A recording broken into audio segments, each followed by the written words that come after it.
노아랑 그 가족, 그 다음에 모든 짐승, 곤충, 새, 살아있는 모든 게 방주에 다 들어가자 7장 16절에 보면 하나님이 문을 닫으셨다. 이 표현도 정말 특이한 표현이죠. 마치 하나님이 사람처럼 빨리 들어가 빨리 들어가 다 태우고는 다 들어간 거 확인한 다음에 문 딱 닫아주시고, 정말로 이 표현이 하나님을 사람처럼 그렇게 표현하죠.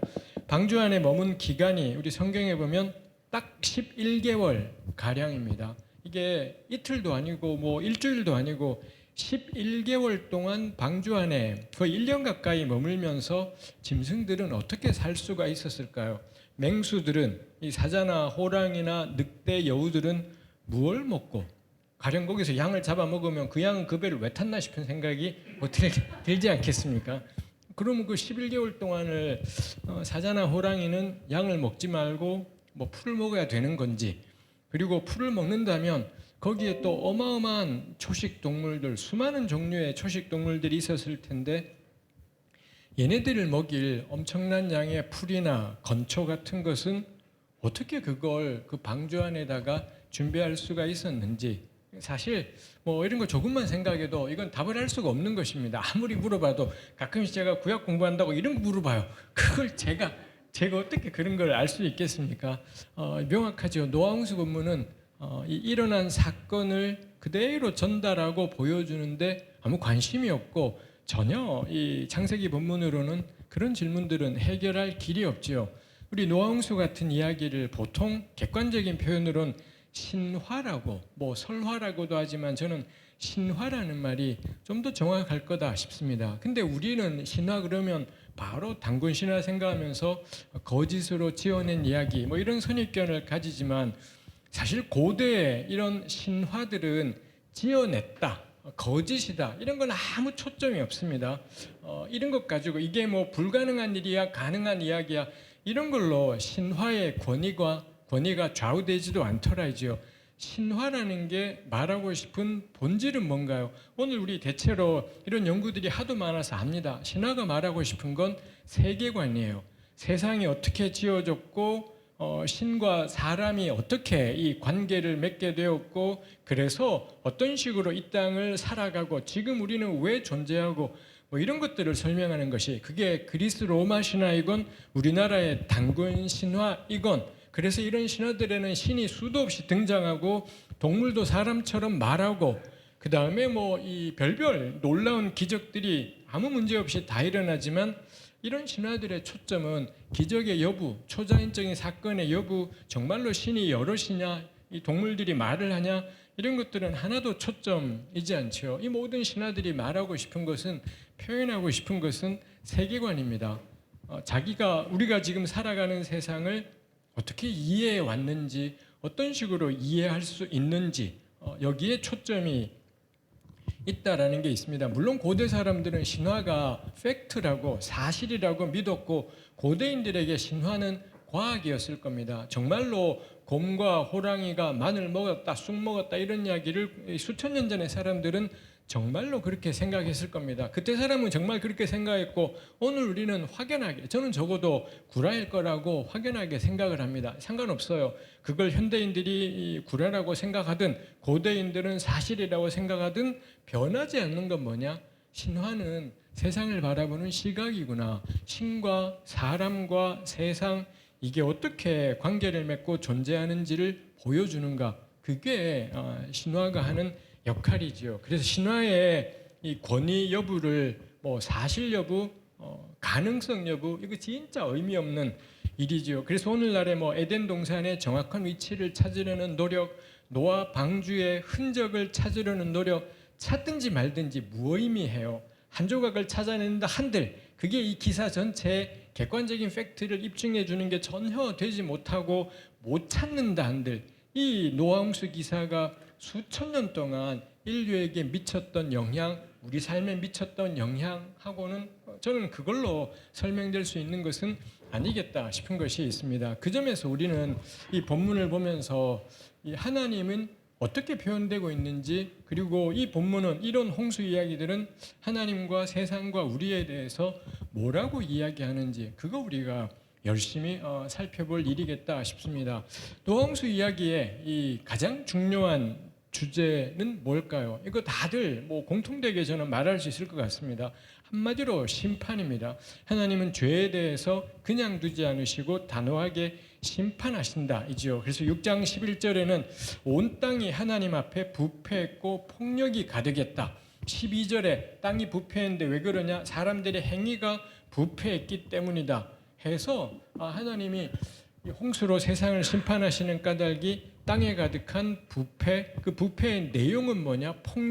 폭력이 가득했다라는 건 이놈의 세상이 힘이 지배하는 세상, 센 놈이 이기는 세상이고, 그러면 뭐 안 세고 약한 사람은 불쌍한 거냐? 그렇지가 않죠. 그러면은 홍수 때 약자들은 살려야 되는데 그렇지 않아요. 전부 다 이 심판을 받았다라는 것은 센 놈은 센 놈대로, 또 약하다 여겨졌던 사람들은 또 그런 방식으로 어떻게든 똑같은 세계관, 이 폭력이 전부이고 살아남는 게 전부이고 마침내 하나님이 심판하셨다라는 것이 있습니다. 그래서 우리 6장 5절에 그런 말씀이 있습니다. 여호와께서 사람의 죄악이 세상에 가득함과 그의 마음으로 생각하는 모든 계획이 항상 악할 뿐임을 보시고, 사람이 마음으로 생각하는 모든 계획이 항상 악하더라. 그러다 보니 마음에 이 꿍꿍이하는 게 전부 악하다, 늘 악하다 보니 이 폭력이 그치지를 않는구나. 세상을 심판. 이제 묻고 싶은 거죠. 그럼 하나님의 심판은 효과적이었나? 하나님은 이렇게 심판하셔서 당신이 의도하셨던 결과를 거두셨는가? 이죠. 우리도 왜 저 같은 경우도 제 딸아이들, 이제는 얘네 다 커버렸습니다만, 제가 얘네 초등학교 때까지는 혼을 냈더랬습니다. 그리고 손바닥을 제가 때린 적도 있기도 하고, 지금 와서는 겁나 후회해요. 절대로 애들은 때려서 교육하는 건 미친놈인 겁니다. 미친놈이 아니고는 애들은 몇 살이건 때려서 교육하면 안 돼요. 뭐 제가 다른 데 때리지 않았고 손바닥 내에서 손바닥을 때렸던 것이지만, 지나고 나서는 정말 내가 미친놈이었구나. 왜 내가 교회 다니고 심지어 그때 목사였는데 왜 누구도 나한테 이런 이야기를 안 가르쳐 준 걸까 싶은 게 있습니다. 여기에 우리 딱 보니 애들이 겁나 커버린 형제 자매님들도 계시고, 아직 안 클 것 같은, 아직 없을 것 같은 형제 자매님들도 있습니다. 패지 마요. 절대 그딴 걸로 교육의 교자도 되지 않습니다. 다만 우리가 근데 뭐 때리든 안 때리든 혼을 내지 않습니까? 혼을 내는 유일한 목적은 혼을 내면 바뀌려니, 변화가 있으려니. 묻고 싶어요. 바뀌었던가요? 대개 자녀분들이 혼내서 바뀌었던가? 나는 옛날에, 전 주로 아버지가 아니라 엄마한테 맨날 뒤지게 맞았습니다만, 엄마가 저를 그렇게 패서 제가 바뀌었나 싶은 생각을 해보게 됩니다. 하나님의 홍수 심판은 효과적이었을까요? 오늘 우리 함께 읽었던 8장 20에서 22절 본문에 홍수 끝났고 노아 가족이 방주에서 나왔고, 20절에 노아가 하나님께 제사를 드렸다라는 게 있습니다. 21절, 여호와께서 그 향기를 받으시고 그 중심에 이르시되 내가 다시는 사람으로 말미암아 땅을 저주하지 아니하리니 이는 사람의 마음이 계획하는 바가 어려서부터 악함이라. 요 표현, 이 8장 21절에 사람의 마음이 계획하는 바가 어려서부터 악함이라는, 아까 제가 인용했던 6장 5절하고 똑같은데, 거기는 사람의 마음의 계획이 항상 악하다.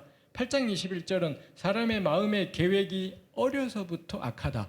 항상이냐 어려서부터냐, 이것만 다르고요. 나머지 모든 표현은 똑같더라라는 것입니다. 그러면 홍수를 거쳤고 노아로부터 새로운 가족이 시작되지만 이 사람들이 안 바뀌었다라는 것을 볼 수가 있지요.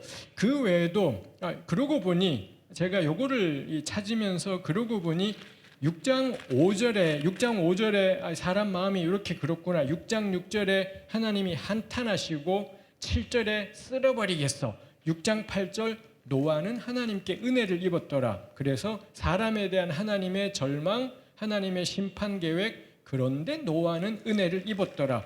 이렇게 됩니다. 근데 우리 읽었던 8장 20절부터는 노아가 하나님께 제사를 드렸어요. 8장 21절 사람은 못돼 빠졌네. 22절 그렇지만 다신 심판하지 않겠어. 요 두 개, 6장 5절부터 9절, 5, 6, 7, 8, 8절까지 하고 그 다음에 8장 20에서 22가 대응되고 있구나요. 앞에 6장에서는 사람 못돼 빠졌네. 그런데 노아는, 8장에서는 노아는 예배드렸어요. 사람 못돼 빠졌네. 이런 점에서 이 본문 자체가 6장 5절에서 이 8절까지 하고 그 다음에 8장 20에서 22가 이 하나님 이 대응되고 있구나. A, B, B A 요 따위로 대응되고 있더라라는 것입니다. 해서 이런 식의 대응들은 정말로 창세기 저자가 의도했는지 모르겠지만 어찌되건 간에 오늘 보고 있는 우리 독자들은 요 두 개의 본문을 비교해서 보라고, 대응시켜 보라고 전 독자들을 초대하고 있는 거다 싶은 것입니다. 그렇게 대응하고 보니 그 다음에 그런 대응을 또 하나 보여주는 게 21절에는 여호와께서 그 향기를 받으시고 그 중심에 이르시되 다시는 심판하지 않겠어. 근데 6장 6절에는 사람 지으셨음을 한탄하사 마음에 근심하시고 쓸어버리겠어. 우리 6장 6절에서는 마음에 근심, 마음이라고 했고요. 8장 21절은 중심에 이르셨다 했지만 똑같은 단어예요. 둘 다 마음이란 단어. 6장 5절에서는 마음으로 근심하시며 쓸어버리겠어. 8장 21절은 마음으로 이르시되 다시는 심판하지 않겠어. 이런 표현들 역시 이 두 개의 본문이 대응되었음을 보여주더라. 이죠. 이 두 개를 나란히 놓고 보니 결국 중간에 홍수라는 엄청난 사건이 있지만 사람 바뀌었나?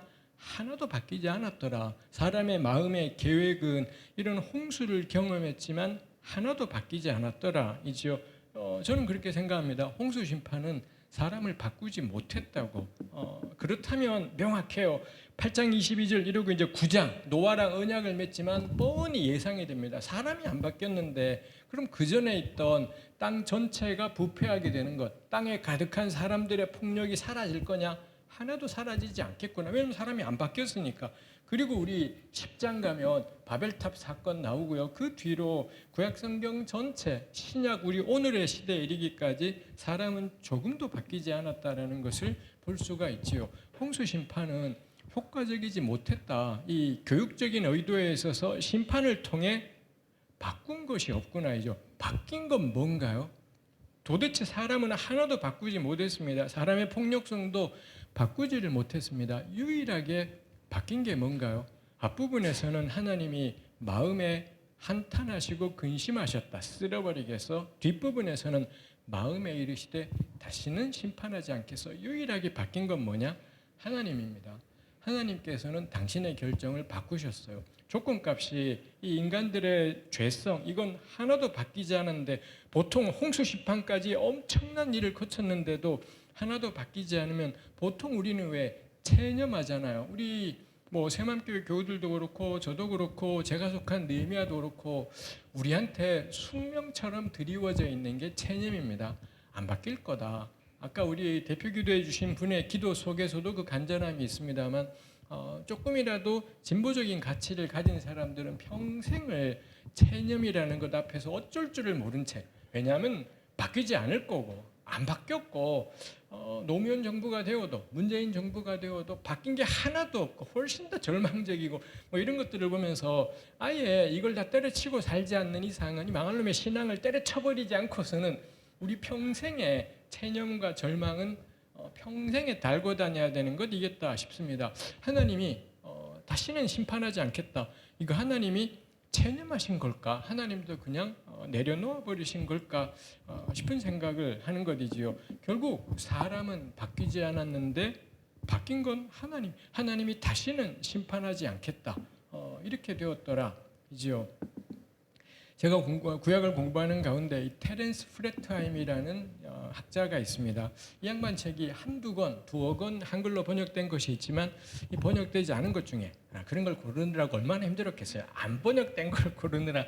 하여튼 이 프레트하임이라는 사람이 Creation Untamed, 길들지 않은 창조 이런 책을 짧은 책을 쓴 게 있는데 거기에 이 홍수에 대해서 그분 나름의 매우 독특한 시각이 있고 제가 읽으면서 이렇게 볼 수 있는 것이 있구나 해서 배운 것을 제 나름대로 소화하고 나누어 보려고 합니다.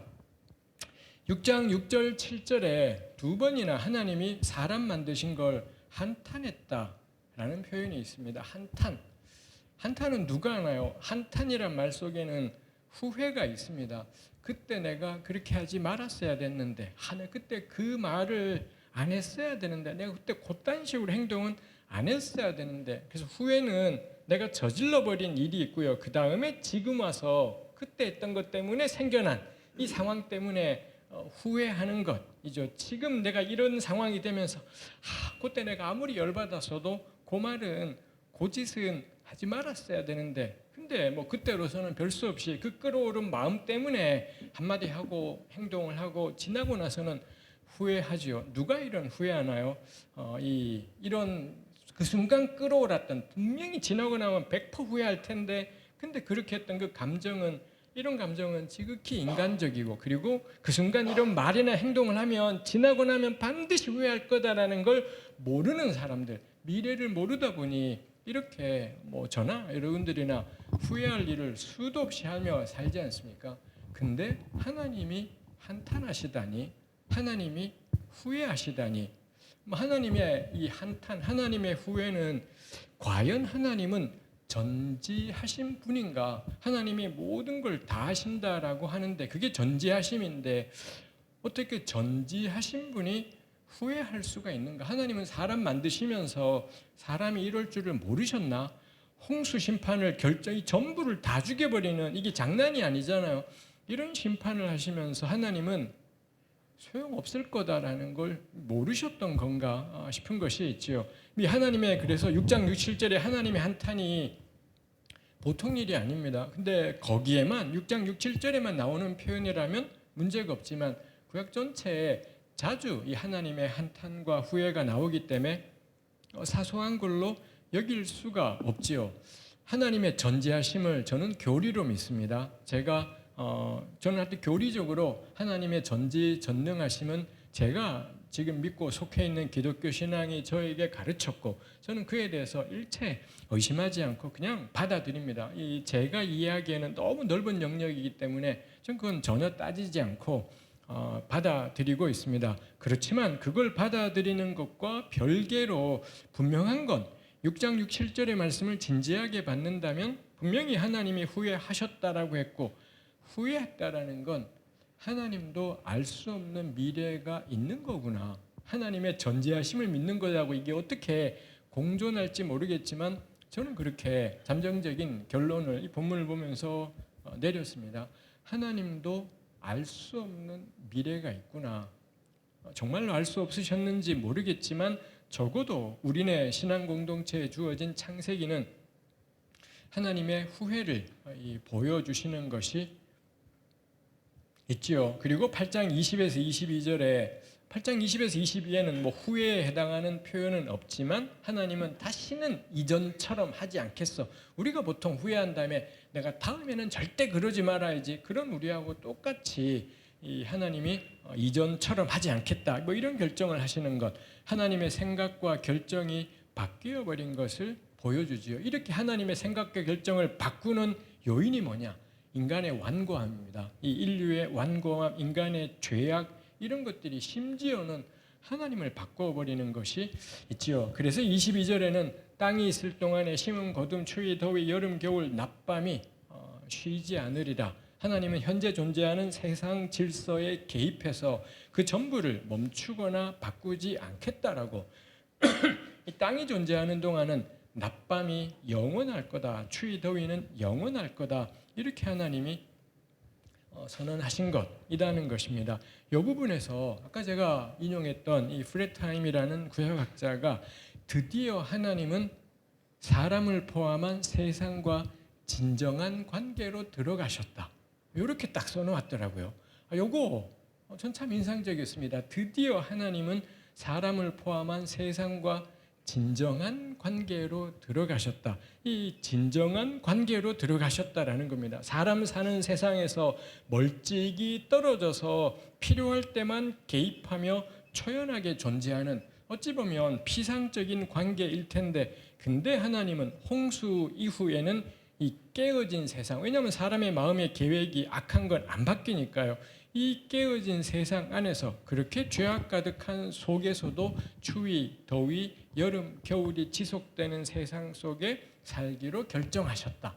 그런 점에서 하나님은 본격적으로 사람들하고 진정한 관계 안으로 들어오셨다라는 겁니다. 제가 아까 풀어나갔던 이야기로 풀자면 하나님은 다시 후회할 일을 선택하신 거구나.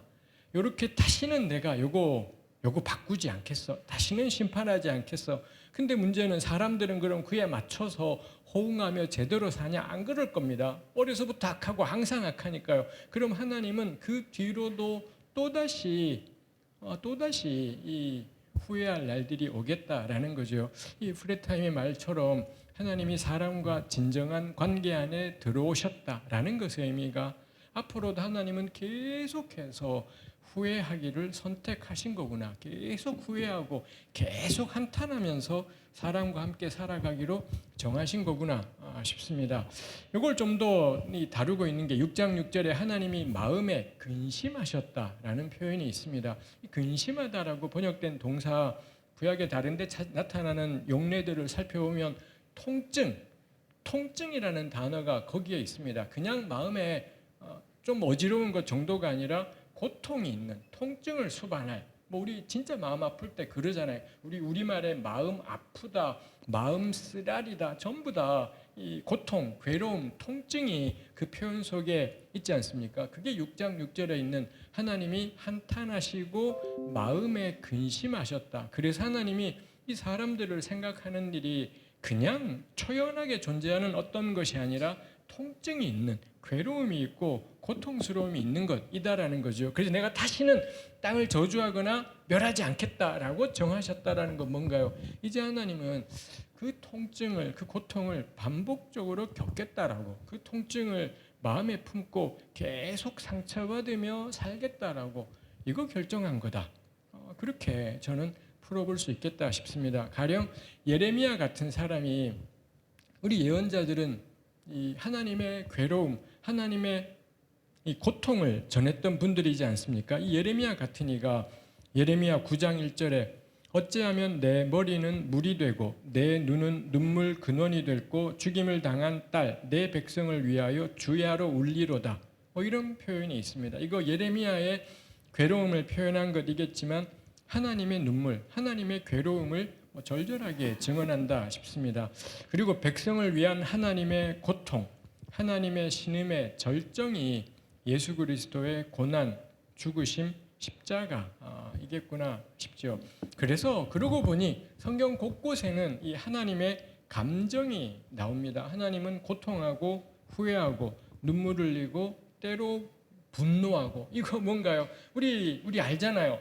성내면 지는 겁니다. 성질내면 지는 거고 끝까지 침착을 유지하고 끝까지 내가 흔들리지 않았음을 상대방한테 보여줘야 되는 건데 성질 팍 내버리고 화 팍 내버리면 그거 지는 거잖아요. 더군다나 저처럼 이제 점점 나이 들어가면, 제가 나이 드는지 전혀 모르겠지만 하여튼 점점 나이 들어가면 이 나이 든다라는 것이 뭔가요? 사회생활 겁나 오래 한다라는 것이 뭐냐? 쉽게 동요하지 않고 쉽게 흔들리지 않고 늘 태어난 거, 우린 이딴 걸 성숙이라고 생각하지 않습니까? 근데 성경에 보면 하나님의 감정이 사방에 노출이 돼요. 6장이 홍수 사건을 해서는 막 좀 더 많이 노출되는 것이겠습니다만 곳곳에 하나님의 감정이 노출되고, 우리 복음서만 봐도 예수님 걸핏하면 우시고, 심지어 히브리서 5장 7절에는 그는 육체에 계실 동안에 심한 통곡과 눈물로, 누가 심한 통곡과 눈물을 흘려요? 약한 사람인 겁니다. 정서가 약하기 때문에 그런 일이 있지 않겠습니까? 그래서 그 다음에 저에게 다가왔던 것이,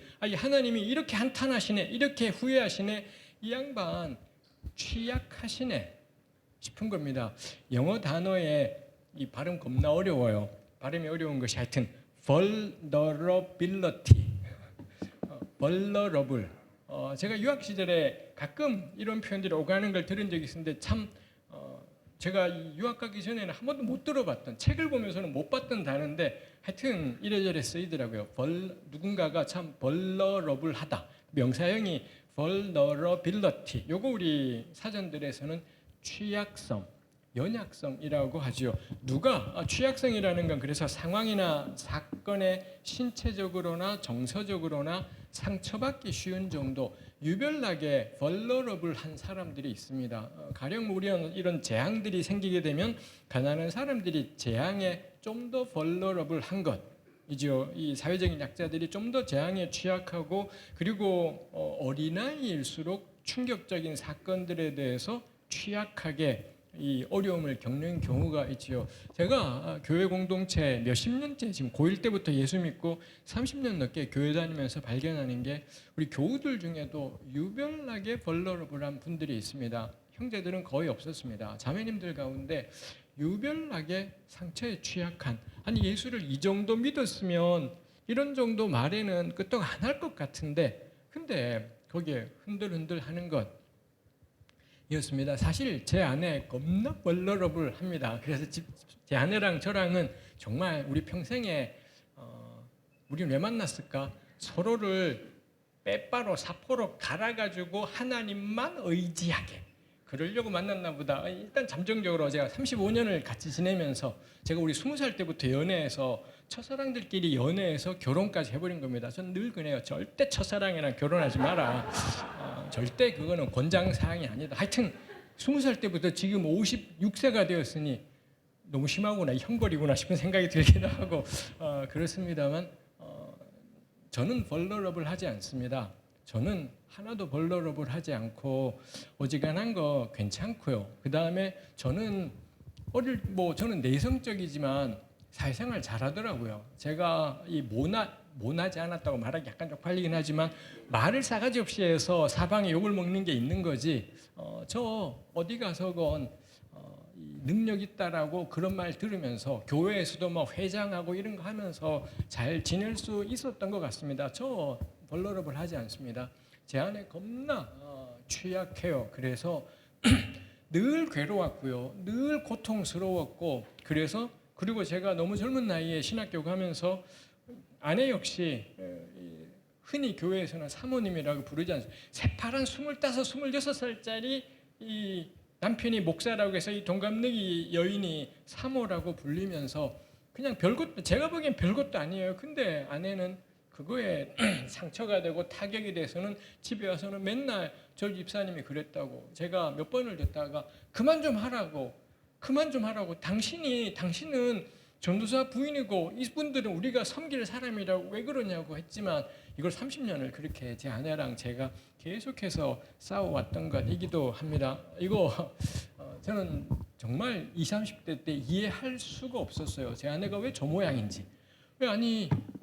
중간에 예수 믿은 나도 괜찮은데 왜 장로님 딸이라는 양반이 왜 이런지 이해할 수 없었고, 지금도 제 아내는 굉장히 취약하고 그렇습니다. 저보다 훨씬 더 본질적인데 몰두하는 타입. 저나 제 아내나 외굴수 타입에다가 제 아내는 취약하기도 하니 너무 괴로웠던 삶이죠. 제가 그거를 이해하게 된 게 그리 오래되지는 않은 것 같습니다. 지금 와서는 이해는 된다인 거고 더 이상 제가 그런 걸 이야기하지 않는 것이지 여전히 그 점에서는 참 쉽지 않다 싶습니다. 그리고는 제 아내 같은 자매들이 교회에 되게 많더라고요.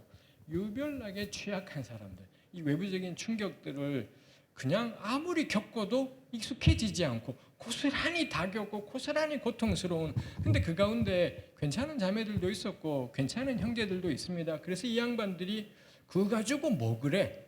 이런 말들을 툭툭 하자 이게 또 상처가 되고 또 괴로워하고 그러는 것이 있었습니다. 제가 지금 제 아내 이야기하자는 것이 아니라 하나님을 보면서 생각하는 겁니다. 하나님은 사람이 이런 거 모르시나? 사람이 이런 존재라는 걸 아직도 모르시나? 우리 인생 몇십 년 살고는 마치 인생 다 하는 것처럼 개소리하는 꼰대들이 얼마나 많이 있습니까? 근데 하나님이시면서, 근데 우리 성경을 두루룩 펼치면 하나님 곳곳에서 사람들 때문에 심란해하시고 괴로워하시고 심판을 한 해 만에 징계를 내린 해 만에, 그리고 급기야는 예레미야서 이런 책에 가면, 예레미야는 저는 하나님의 마음을 가장 많이 대변한 예언자다 싶습니다. 예레미야 가면 심하게 말하면 하나님 줄기차게 울고 짜고 계속 그러고 있더라 라는 것이죠. 하나님은 너무 쉽게 상처받아요. 분명히 사람 만들고 후회하셨고 그리고 홍수 심판하셨다면 그럼 그 원칙으로 밀고 가셔야 되는 건데 그리고는 금방 내가 다시는 심판하지 않겠다. 사람은 안 바뀌었는데 다시는 심판하지 않겠다. 이 양반 계속해서 상처받기로 결정하셨구나. 이제 고통은 하나님에게 일상입니다. 하나님과 같은 결정을 내린다면 이제 하나님은 고통과 함께 살아가기로 내내 이 고통 속에 존재하기로 결정하신 것이지요. 사실은 단적인 모습이 이 땅에 오신 예수 그리스도이기도 하겠다 싶습니다. 더더욱이 21, 22절에 내가 이렇게 하겠다. 노아에게 사람에게 아무것도 요구하지 않아요. 그냥 일방적으로 이렇게 하지 않습니까? 아무 요구 조건 없이 일방적으로 약속하셨다라는 건 하나님의 고통과 후회를 지속적인 것으로 필수적인 것으로 만들고 있다 싶습니다. 결국 첫머리에 제가 나누었지만 하나님은 모든 육체를 죄 때문에 심판하기로 하셨지만 결국 사람은 하나도 바꾸지 못했고요. 바꾼 건 하나님이 바꾸셨고 하나님은 또 다시는 뭐 이런 강한 표현들을 통해 하나님 스스로 하나님의 행하심의 족쇄를 채웠구나. 이거 우리 노아 언약을 보통 무조건적인 언약 뭐 이런 표현하면서 은혜다 뭐 이런 이야기를 하지만 사실 그런 표현들은 이런 언약들 조건 없는 언약들은 다들 하나님 스스로 당신의 자유를 제한해 버리신 것, 하나님이 온 땅을 주관하시는 주관자, 주제이시다 이렇게 표현하지만 이런 식의 조건 없는 언약들은 하나님 스스로 마음대로 할 수가 없게 만드는 하나님을 통제하고 하나님을 제한하고 하나님을 묶어놓고 그리고 하나님으로 하여금 계속 고통과 신음의 길을 걸어가게 하시는 것이 있더라 이지요. 말씀을 맺으려고 합니다. 놀랍지 않습니까? 말씀을 맺으려고 합니다. 노아홍수 본문은 사람에게 무엇을 강력하게 요구하는 본문이라고는 할 수 없겠다 싶습니다.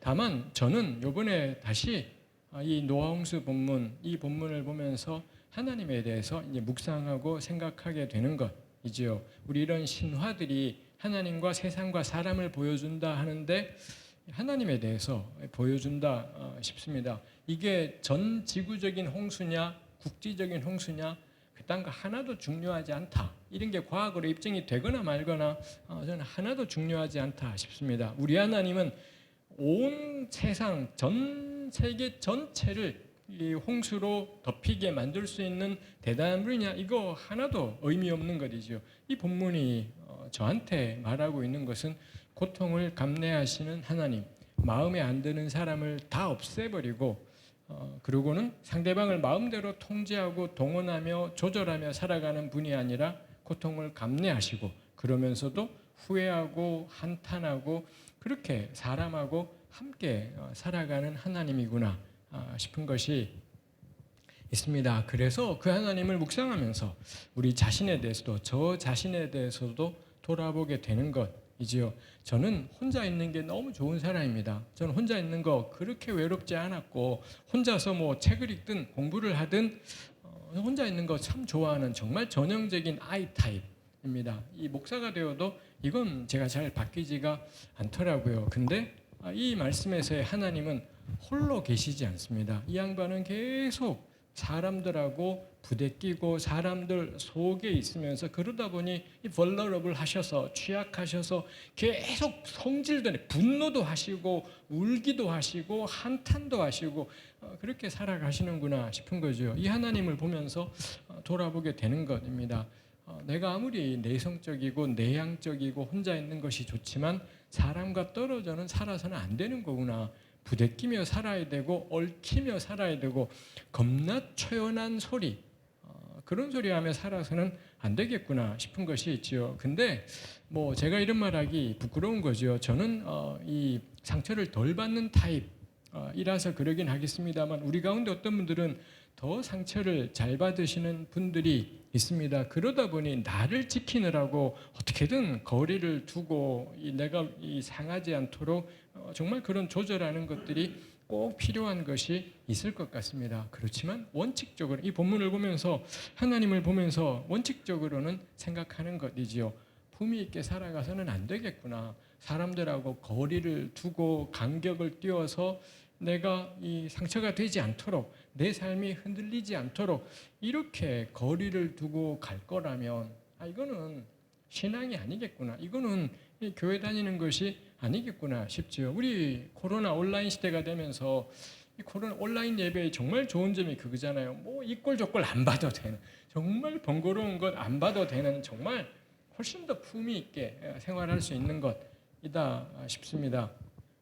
제가 느헤미야에 있지 않습니까? 느헤미야 교수님들 우리 2010년에 시작했더라고요. 벌써 십몇 년이 되어가고 있습니다만 너무 사이 좋은 교수님들, 서로 생각하는 게 다른 것이 굉장하지만 기본적인 일치가 있어서 동지적인 신뢰, 저는 그 동지적인 신뢰의 뿌리에는 술이 있었다라고 늘 그렇게 생각을 합니다. 그 함께 한 잔씩 하면서 동지적인 신뢰가 있었다 싶습니다.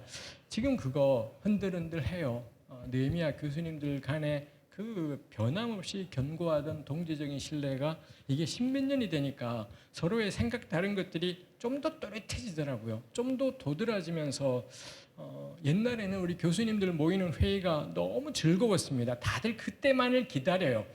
정말 같이 보는 게 너무 즐겁고 온갖 이야기 다 하는 것이 너무 즐거웠습니다. 적어도 지금은 저는 교수님들이 모이는 모임이 즐겁지 않습니다. 별로 가고 싶지 않고 안 가고 싶은 뭐 이런 마음들이 생기기도 하고 그러는 것이 있습니다.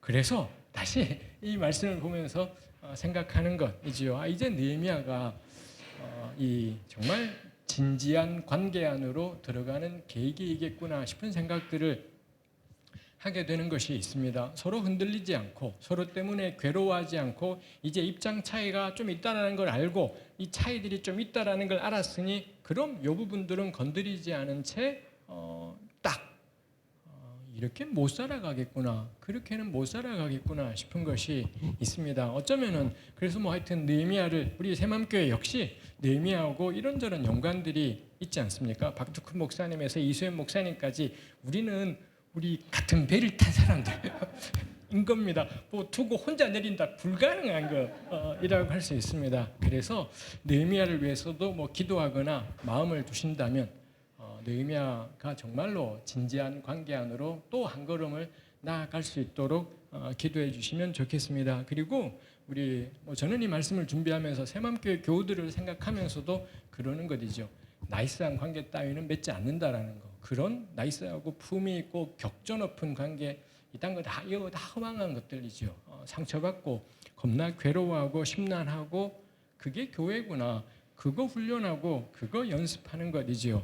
욥기에 사탄이 나오지 않습니까? 1, 2장에 사탄이 그토록 중요한 존재인데 마지막에 가면 하나님은 이 사탄에 대해서 혼도 내지 않고 야단도 치지 않고 그렇지요. 결국 욥기에서 욥이 바뀌어요. 욥이 바뀌고 친구들도 바뀌게 되고 뭐 이러는 것이 있지 않습니까?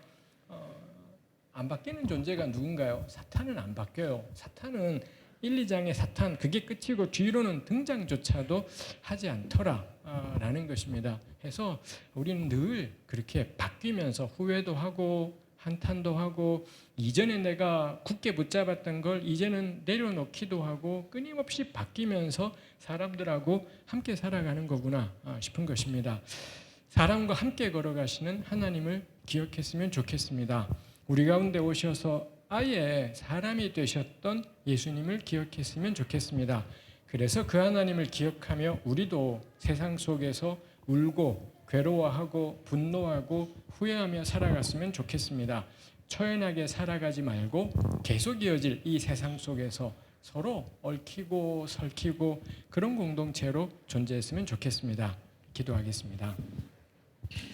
하나님 아버지, 하나님께서 이 땅에 우리를 하나의 교회로 불러주셔서 새맘 공동체로 예배하게 하신 것을 감사합니다. 어느새 긴 세월 동안을 함께 걸어왔는데 하나님, 우리가 이렇게 오래 예수를 믿고 함께 걸어가도 잘 바뀌지 않는 모습도 많고 서로를 향한 실망도 그리고 절망도 때로 체념도 있는 것을 우리 하나님께서 아십니다. 하나님이 잘 바뀌지 않는 우리를 보시며 하나님 스스로를 바꾸시고 우리와 함께 하셨던 것처럼 이 한탄과 후회를 영원토록 떠맡기로 결정하셨던 것처럼 하나님 우리 역시 서로 얽히고 설키며 괴로워하며 슬퍼하지만 체념하고 포기해버리지 않고 함께 걸어가는 새마음 공동체가 되게 하여 주옵소서. 예수님의 이름으로 기도합니다. 아멘.